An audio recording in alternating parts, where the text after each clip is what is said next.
Good evening, my fellow Americans here. We are all Americans. Surely all of us Americans are watching this. There's no other international people that are watching this.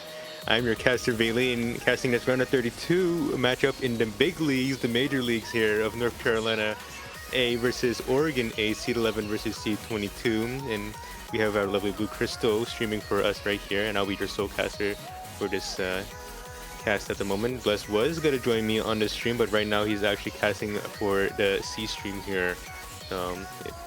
If this match somehow goes by very quickly, then we can go to other streams as well if those matches go by very quickly. Anyways, in the order of business here, no warm-ups actually, thanks to some TCOM rules that have been implemented just recently. So now we're all in our roles and for the bans here. And at the moment, it seems that North Carolina has opted for the first ban, or Oregon is opting for the second ban. Can't tell, but at the moment, that doesn't really matter in the grand scheme of things, as we do see a ban on North Carolina's side of Nomad 2, the tapping being gone here. That one is also a lot of the more contestable pick, as well as Oregon actually did best them in the Nomad 2 in qualifiers here. By a good margin, actually, by 800k, 2.5 million versus 1.8 million there. Oh no, 700k, sorry, math wrong. But yeah, two bans here, despite this being a best of 9 here. The pool is still that big after all. And at the moment, we're seeing the 2s getting banned, the hidden 2s and the Hard Rock 2s are getting banned. Interestingly enough, Oregon banning the Hard Rock 2, even though they kind of matched well against North Carolina there with similar scores. Just a 200k score difference there. But in terms of maybe the aim, and then especially with the fact that the Hard Rock 1 in that qualifiers was kind of tech-oriented, then this one could be a little bit understandable in that regards, especially with the Hard Rock 2 being more alt-oriented and that Hard Rock 2 in qualifiers being more aim-oriented. But yes, those 2s are gone, especially with the 800k score that Oregon displayed in qualifiers, which is kind of, a 6-digit score, not really looking so great, not having that depth of them there to really bring out a good hidden 2 score. I mean, they did lose out some good players compared to what they had last year.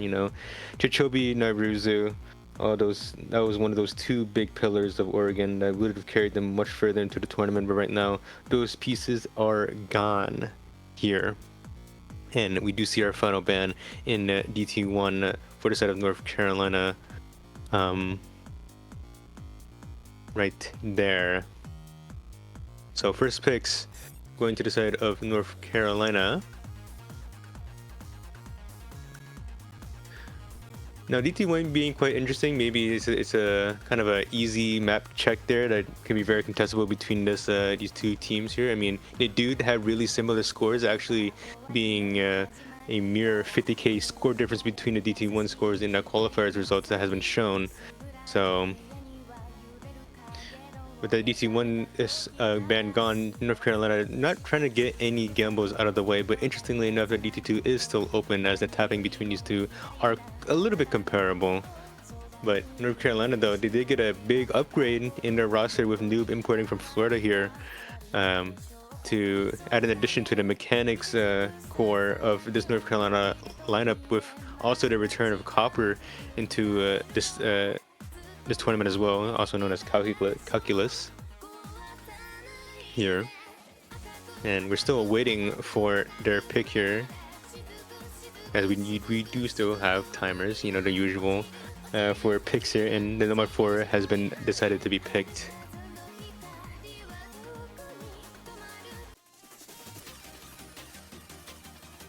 So for any stats watchers out there, 1.9 year, 2 million team score of Nomad 4 versus a 1.5 on North Carolina and Oregon respectively. So this is a near 500k score difference, but also this is kind of a classic high-seeded team way of trying to pick things, where they expect their opponents not to have that much depth in them and to not really have good expected scores on these kind of Nomad 4s pick here, especially with this map being more flow oriented, with the added bonus of tech in it as well.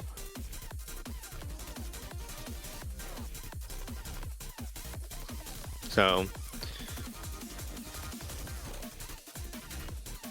Oregon, though, A lot to approve, and especially one of their best chances, even every low seed's best chance to upset one of the higher seeds, especially when those seed discrepancies between these two teams are much lower here. It's like these two teams right here. It's only 11 seed discrepancy, still quite the big seed discrepancy, but still, it tells us that Oregon has a little bit more depth in them to really kind of go as far as they can on this tournament. Maybe even a minimum of a quarterfinals appearance here for them if they try hard enough with this C22 result that they have shown.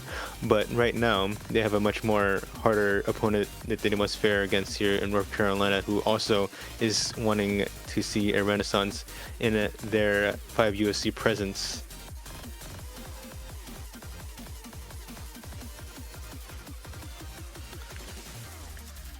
Oh, looks like a fellow caster will be joining soon as the stream got delayed, so everyone welcome Bless here on this No More 4 that's about to be played. Hello, hello, hello. As Bless, it is I have come. Hello, Valine. Hello. What is going on? Going swell and well as North Carolina has decided to pick the Nomad 4 against Oregon here. Interesting, interesting.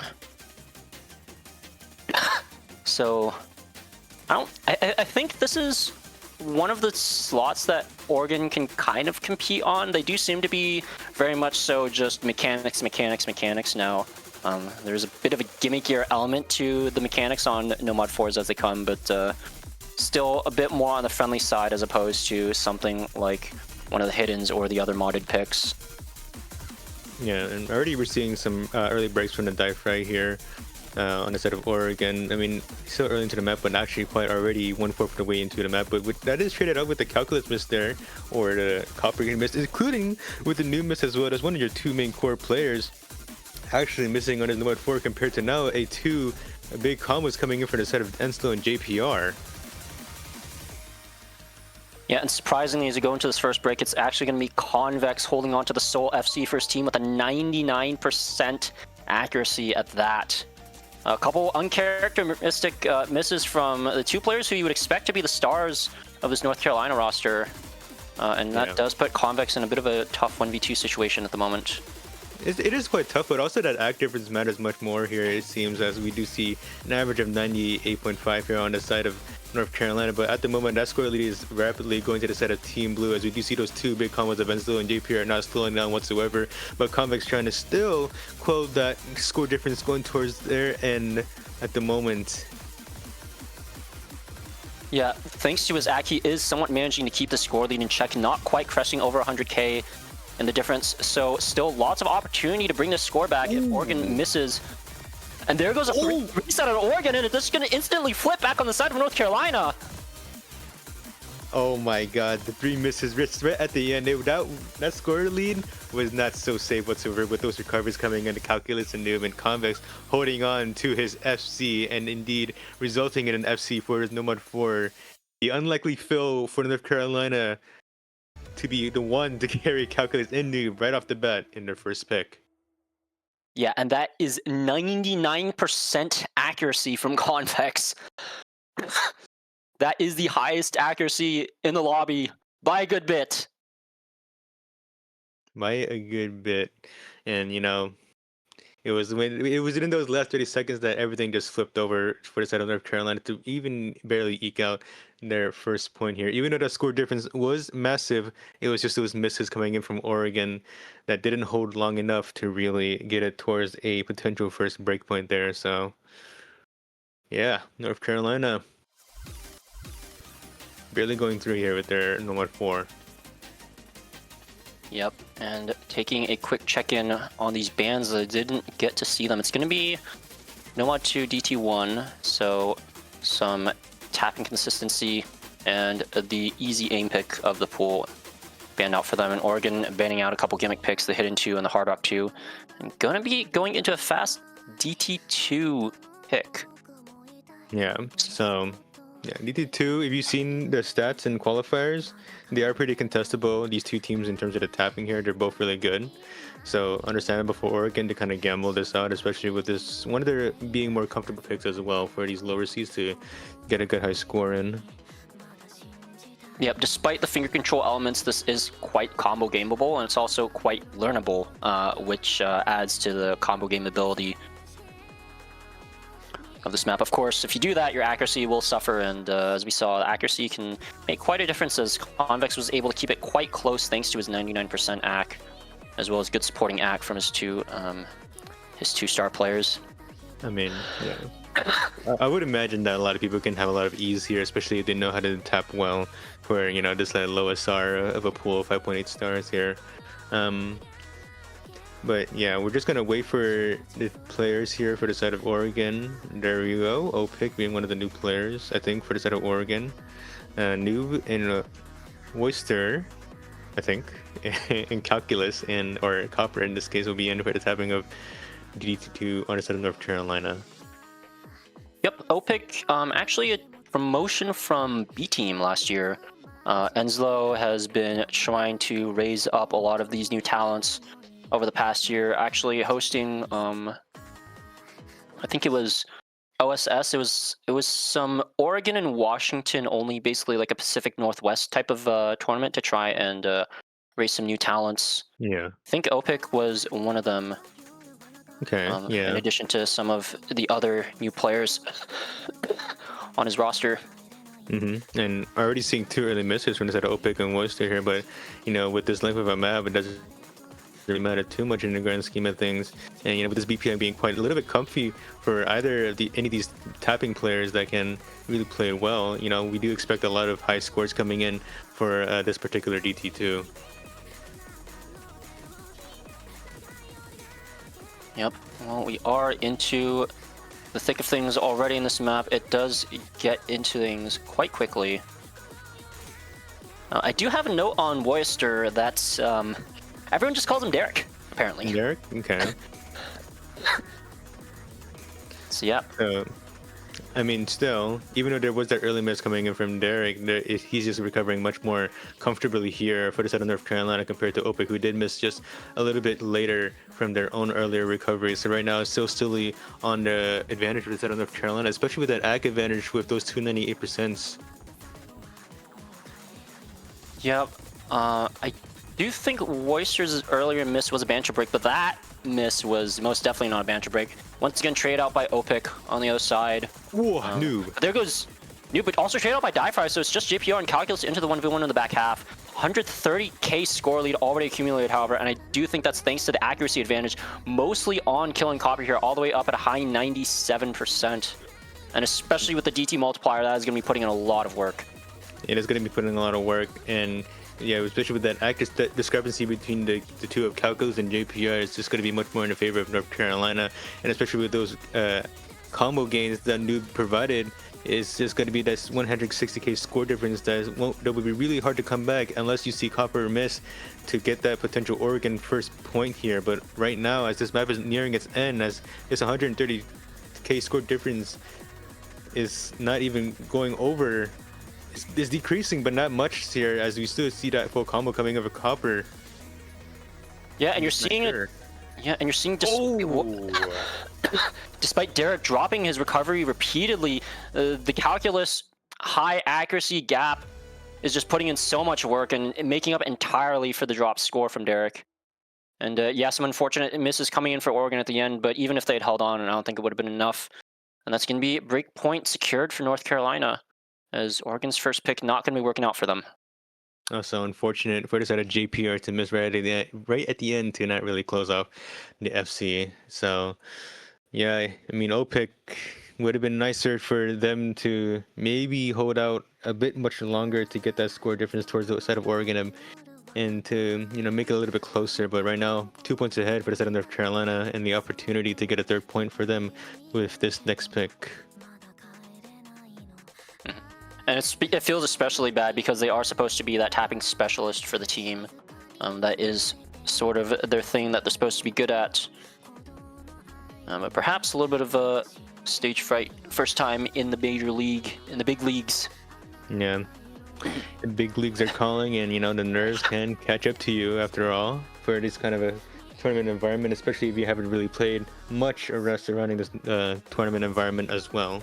Despite this being one of the more entry, kind of quote unquote entry level tournaments for 5-digit here, mainly for the Americans. But yeah, I mean, besides like maybe like the state of Texas who have so many people, but that none of them can play, even SoCal as well. Oops. Yeah. Oops, you lived in a big state. It's going to be a fairly quick hit and one pick coming out. What do you think is going to be the strategy for both of these teams moving forward with their picks? I mean, you can already kind of tell with what the bands, the organs have shown and what North Carolina has already picked. You know, North Carolina, they might be leaning onto that classic high-seeded kind of strategy and, you know, picking into those really complex matches. But right now, they're just letting me eat my own words and picking this hit and one here. Yeah, I was a little bit surprised to see the hit and one here, as I was sort of thinking the same thing that you were, especially with that Nomad 4 to start off the match. I thought maybe they go into a Nomad 3, but surprisingly enough, there's not actually a ton of gimmick in this pool. There's a lot of aim mechanics, all of Hidden 1, Hard Rock 1, and Force Mod 1 being aim, and then of course the DT1 being banned out. Yeah, so this one may be more towards... I'm not even sure. We can maybe check the stats. I have the stats already open already. Hidden 1 in qualifiers comparisons. 2.2 million team score versus 1.3 million for North Carolina and Oregon respectively. So that's quite already a massive score difference right there from the qualifiers end. Yep. But this one should be a little bit more approachable of a Hidden 1 though. Yeah, for sure. That Hidden 1 was quite decently awkward from what I recall. This one, a little bit more straightforward in aim mechanics. Of course, we do still have a couple wide angle patterns mixed in there, as well as some spacier bursts. But definitely a big step down in terms of complexity. We are getting into things. We do see Convex coming in alongside Derek, and actually none of Copper and Noob, neither of them are going to be in for North Carolina on this pick, interestingly enough.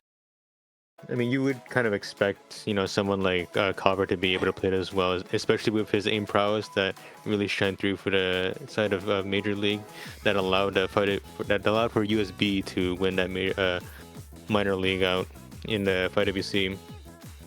But, you know, I guess maybe allowing the other players in North Carolina to really shine here, especially with maybe the two players of Oyster and Varka maybe might even show a bit more confidence and the comfortability of this kind of map. Yeah, Varka is pretty comfortable on that hidden from what I hear, so not too surprising to see him. It's just more so surprising to see both of Copper and Noob stepping out. And it's going to be Derek to find the first early miss. Traded a little bit earlier by Kaguya-hime, and taking a look at this Oregon roster, we do see Enslow, the captain, stepping in for this one. The BPM is low enough for him to play it, accompanied by Daifry and Kaguya-hime. Daifry, another one of those mechanic spawns that Enslow is trying to raise up. He did say he's trying to be the future Nairuzu replacement. And then Kaguya-hime, Enslow did say that he is forcing Kaguya-hime to play this hidden, but as I have been yapping away, we're already halfway through the map. Fortunately, no more breaks have been seen since then, since the two early breaks, and the entire bottom row still holding on to their combos. Yeah, and it's an 80k score difference, so not really a comfortable lead just yet. There is a slight combo advantage for the side of Oregon here. I mean, in terms of ag checks, still gonna let the side of North Carolina, so you know this score difference is going to lead towards more so the side of North Carolina, especially with the miss of Kaguya-hime coming in. So that score difference is just going to go much more further on the East Coast states of North Carolina here. Yeah, a little battle of East and West there. Gonna be traded up by Varka, dropping one of the FCs, but there goes Dive not too long after, so I do think this score is just gonna stay basically where it is, actually climbing further in favor of North Carolina, thanks to Derek holding on to his recovery. And that should be North Carolina closing out another point. Yeah, and especially with the Enslow miss as well, traded out with Convex, but the recovery of Oyster is just too big, especially with how close this match is. I mean, this map is already over. This 400k score difference is just going to be quite the strong presence on the side of North Carolina to really bring it out. 2.3 million team score here. 400K score difference with Oregon almost tailing that 2 million team score, but unfortunately just not enough for the side of Kaguya Hime to really help out his teammates here.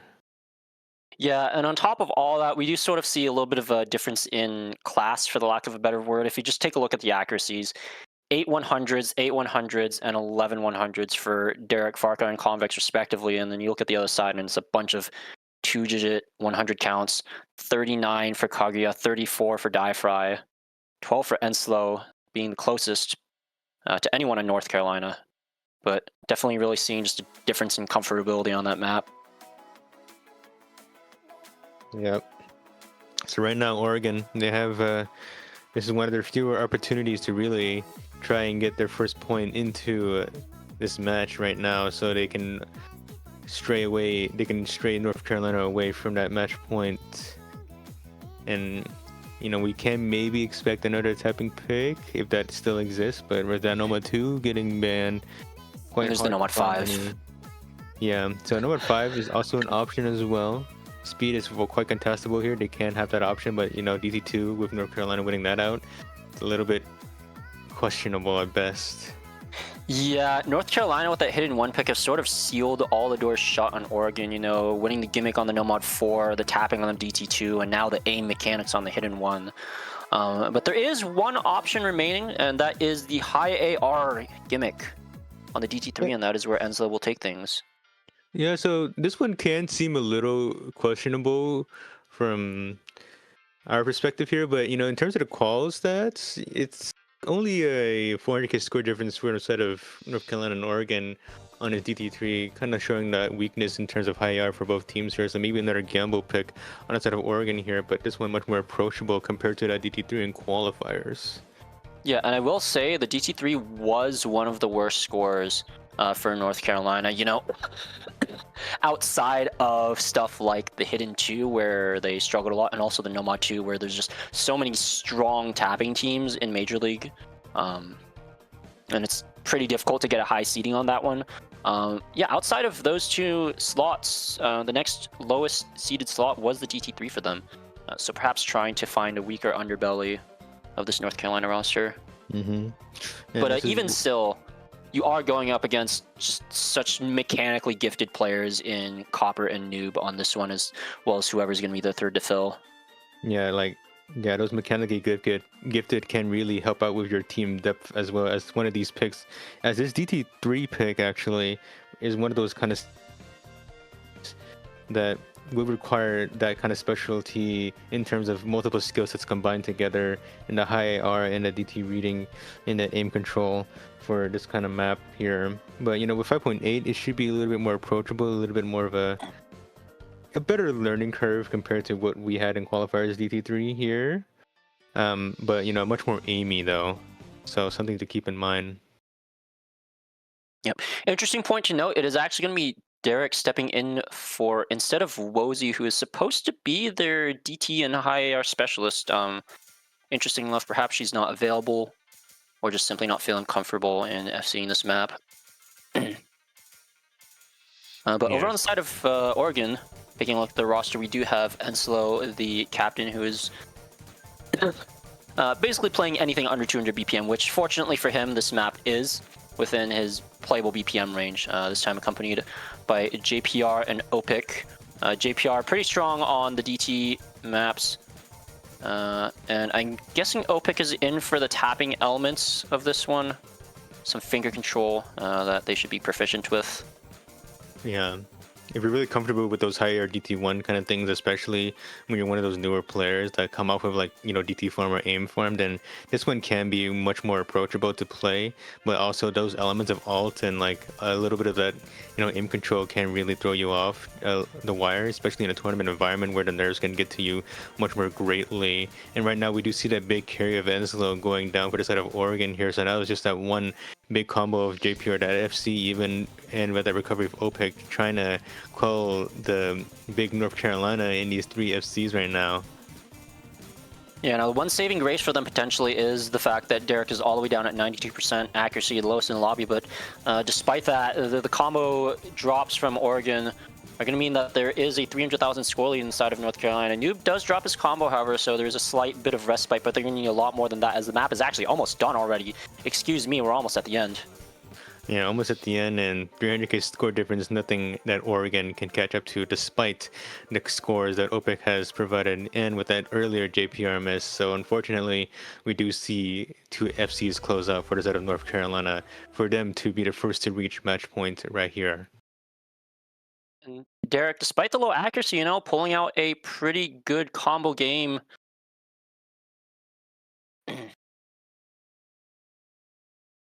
Closing out the 91% FC. JPR unfortunately not able to close out his FC.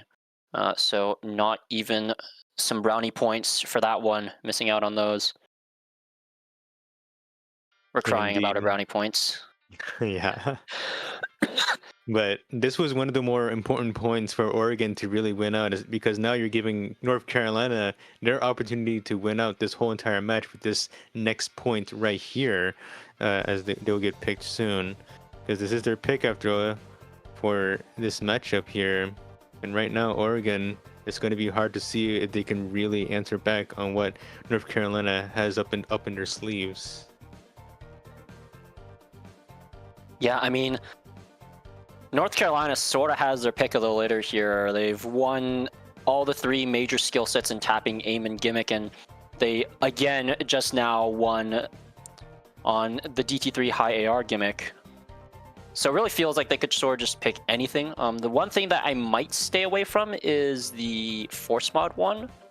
And they do stay away from that going into the Hard Rock one, just because if you do go into the Force Mod one, then you're sort of giving players their choice of comfort. You kind of let their specialists have their way, and you're not really saying, hey, you need to have 3 really good players on this one specific thing. You can have 2 really good players and 1 really good player on 2 different mods.